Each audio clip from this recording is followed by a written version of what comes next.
Doctor कान्या Jatoi. So guys अब जो है वो हम इसका प्रोटीन स्ट्रक्चर का जो हमारे पास प्राइमरी स्ट्रक्चर था उसका लास्ट हेडिंग डिस्कस कर रहे हैं। तो अब हमारे पास इसमें क्या है कि पहले हम लोग ने cleavage of peptide smaller fragment discuss कर ली थी। अब है determining a protein primary structure bye DNA sequences, कि किस तरीके से प्रोटीन का प्राइमरी स्ट्रक्चर हम लोग जो है उसको मालूम कर सकते हैं, उसकी डिटर्मिनेशन कर सकते हैं बाय डीएनए के सीक्वेंस के थ्रू।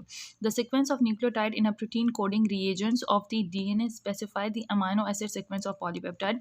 जो हमारे पास न्यूक्लियोटाइड की जो है न्यूक्लियोटाइड की हमारे पास सीक्वेंस होती है, प्रोटीन कोडिंग होती है डीएनए के ऊपर, उसके थ्रू हम लोग पता कर सकते हैं कि अमाइनो एसिड्स की सीक्वेंस क्या है उस पॉलीपेप्टाइड चेन के अंदर। ठीक है, किस तरीके से there if the nucleotide sequence can be determine knowledge of the genetic code allow the sequence of nucleotide to be translated in the corresponding amino acid sequence of that polypeptide।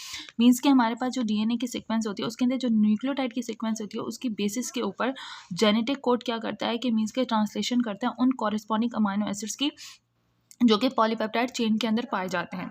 This indirect process although routinely use to obtain the amino acid sequence of the protein has the limitations of not being able to predict। अच्छा, इस process के through means कि ये process limited है, इसके through हम लोग sequence को जो है वो डेली बेसिस के ऊपर डिफाइन नहीं कर सकते। The position of the disulphide bond in the folded chain and of not identifying any amino acid that are modified after they inappropriated in the polypeptide post translation modifications. अच्छा, इसके through क्या होता है, तो डाइसेप्टाइड bond होता है folded chains के अंदर, वो मीन्स के उसकी डिटर्मिनेशंस के बेसिस पे, क्योंकि वो फोल्डिंग जो है इनकॉर्पोरेटेड होती है, तो इसलिए इस सीक्वेंस के थ्रू इतनी मतलब एफिशिएंटली हम इसको डिटरमाइन नहीं कर सकते। Therefore direct protein sequences is an extremely important tool for determining the true character of primary sequence of polypeptide. तो इसलिए डायरेक्ट जो हमारे पास टूल होता है अमाइनो एसिड्स के कैरेक्टर्स को डिफाइन करने का, वो इंपॉर्टेंट टूल है, उसके थ्रू प्राइमरी सीक्वेंस जो है हमें मिल सकती हैं। मीन्स कि डीएनए की कोडिंग से हम लोग को इतनी एडवांटेजली इसको हम लोग डिटरमाइन नहीं कर सकते जितना कि हम इन प्रोसेस के थ्रू, एन टर्मिनल हो गया या पॉलीपेप्टाइड स्मॉलर फ्रेगमेंट्स वगैरह में हो गया, इनके थ्रू जो है हम लोग डीएनए की सीक्वेंस को डिफाइन कर सकते हैं। सो गाइस, ये तो हमारे पास था प्राइमरी स्ट्रक्चर, जो हम लोगों ने प्राइमरी स्ट्रक्चर्स के हमारे पास प्रॉपर्टीज थी वो सारी पढ़ ली। ठीक है, ओवरव्यू भी आपको मिल जाएगा लेक्चर नंबर 1 में। लेक्चर नंबर 2 में हम लोगों ने पेप्टाइड बॉन्ड्स और इनको डिस्कस किया है। ठीक है, और फिर हम लोगों ने लेक्चर नंबर 3 में जो है वो पेप्टाइड बॉन्ड की पोलैरिटी वगैरह किया। लेक्चर नंबर 4 में अमाइनो एसिड्स की डिटर्मिनेशंस की है, स्मॉलर फ्रेगमेंट्स की हैं। सो इस लेक्चर में हम लोगों ने डीएनए की सीक्वेंस को कर लिया। ओवरऑल प्राइमरी स्ट्रक्चर को पढ़ने का मकसद क्या है? सो इस प्राइमरी स्ट्रक्चर पढ़ने का मकसद ये है कि आपसे पूछा जा सकता है कि हमारे पास पेप्टाइड बॉन्ड की जो है वो पेप्टाइड जो बॉन्ड है हमारे पास, उसकी प्रॉपर्टीज़ क्या है। ठीक है, मैं आप लोगों को इसको एक बार दिखा देती हूँ कि इस अभी तक के लेक्चर्स को हम लोगों ने क्या किया। हम लोग प्राइमरी स्ट्रक्चर ऑफ प्रोटीन्स को पढ़ा है। सो प्राइमरी क्वेश्चन क्या होते हैं, basically primary structure is the linear sequence of the amino acid held together by peptide bond. Mean कि प्राइमरी स्ट्रक्चर्स ऑफ प्रोटीन्स वो होते हैं जो कि पेप्टाइड बॉन्ड के थ्रू आपस में जो है लीनियर सीक्वेंस होती है अमाइनो एसिड में, जिनके दरमियान में पेप्टाइड बॉन्ड बनता है। अच्छा, इसके फीचर्स क्या हैं कि हमें नंबर ऑफ अमाइनो एसिड पता होने चाहिए, सीक्वेंस ऑफ अमाइनो एसिड पता होनी चाहिए, नेचर ऑफ पेप्टाइड बॉन्ड पता होना चाहिए, number of peptide bond N terminal and C terminal, इन तमाम चीज़ों के बारे में पता होना चाहिए। और ये तमाम चीज़ें हम लोग बुक में पढ़ चुके हैं। मीन्स कि हम लोगों ने प्राइमरी स्ट्रक्चर की ये जो पॉइंट्स हैं वो सारे पॉइंट्स देखो यहाँ पे हम लोगों ने क्लियर कर दिए हैं कि हमारे पास पेप्टाइड बॉन्ड की हमें नेचर पता होनी चाहिए, उसकी कैरेक्टरिस्टिक्स, उसकी प्रॉपर्टी पता होनी चाहिए, कंपोजिशन अमाइनो एसिड की कैसे होती है, उसके अलावा इसका नेचर किस तरीके से, एन टर्मिनल क्या है, सी टर्मिनल क्या है, और डीएनए सीक्वेंस के थ्रू किस तरीके से हम लोग इसे डिफाइन कर सकते हैं।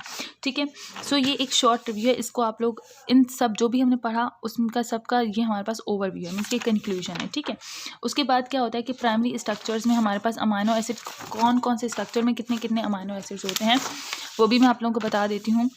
मीन्स कि ये हमारे पास, ठीक है, ये हमारे पास जो है वो हमारे पास प्राइमरी बॉन्ड में राइबोन्यूक्लियस होते हैं, 20 राइबोन्यूक्लियसेस है जिसके अंदर 124 अमाइनो एसिड्स हैं। ठीक है, देखो एंजाइम्स भी जो होते हैं वो प्रोटीन इन नेचर होते हैं। तो ये कुछ एग्जांपल्स है। अल्फा चेन ऑफ हीमोग्लोबिन में 141 अमाइनो एसिड्स होते हैं, बीटा चेन ऑफ हीमोग्लोबिन में 146 अमाइनो एसिड्स होते हैं, ACTH हमारे पास जो है उसके अंदर 39 अमाइनो एसिड है, ग्लाइकोगोन ये हार्मोन्स है, ग्लाइकोगोन में हमारे पास 29 अमाइनो एसिड है।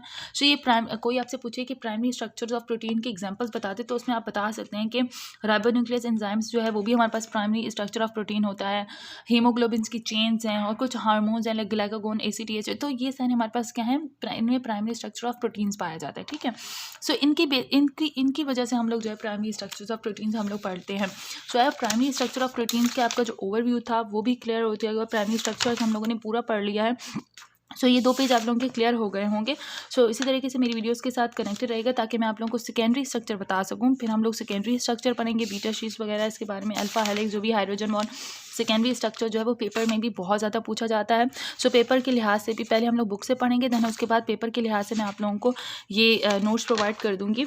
ठीक है, तो आप लोग यहाँ पे नोट्स, इन नोट्स के थ्रू आप ना ये पूरा जब आपका रूटीन सेकेंडरी स्ट्रक्चर आए तो आप लोग एग्जाम्स में लिख भी सकते हैं।